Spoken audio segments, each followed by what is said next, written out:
The other one he's paired with Anna de Armas is really interesting too because she plays his like synthetic wife. She's not real. She's just like a holographic projection, and she's specifically built to be like this housewife or His partner, essentially. yeah, a partner or like a love interest of some kind. You could just buy and then talk to whatever at home. Uh-huh. Yeah, which is kind of weird, but that's depicting that future, right?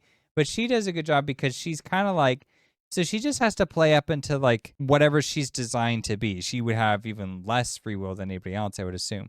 But at the same time, she says a lot of things that, in the context of the two of them, seem like they are genuinely directed towards him. Right. But you're always aware that she's supposed to be saying those things. And so there's a few moments where she kind of has like some distinction for herself, and you get very lost, or at least I do. I always forget, like, I'm always like, oh yeah, but she's an android, so it's like I'm reminding myself that she's fake, and there are moments where the film is wanting to remind you as well, but you just kind of get sucked in, and I think she does a nice job of like, she's the depiction of that technology has gone so far that now it's like almost imperceptible from reality, if not for the fact that she is still a holographic projection. Well, and that's how she reflects Ryan Gosling's character too, because he's so close to humanity, but also backed off just enough to where he's longing for something but doesn't know what it is. Mm-hmm.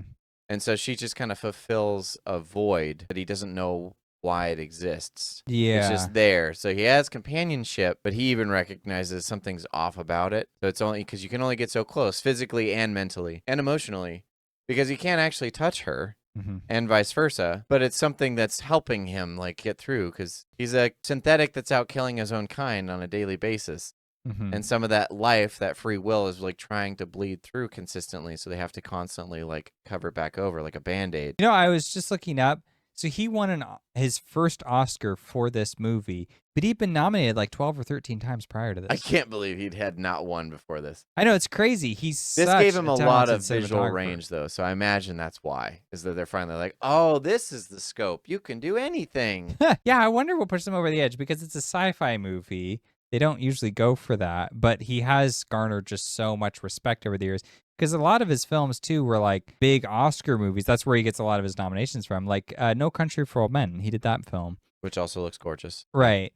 So, yeah, I wonder what kind of was that tipping point, because they usually scoff at it. But this was in the same year as your other favorite movie, The Shape of Water. But this movie outbeat Shape of Water. How do you feel about that? Beat it how? In cinematography. Just cinematography. Shape of Water won Best Picture. And visual effects. Shape of Water won Best Picture. I know. So yeah. we could I don't care what else. I'm sorry. This was supposed to be a nice conversation. This should easily have beat out that movie for Best Picture. Get out of here. Yeah, I would have voted it in for Best Picture.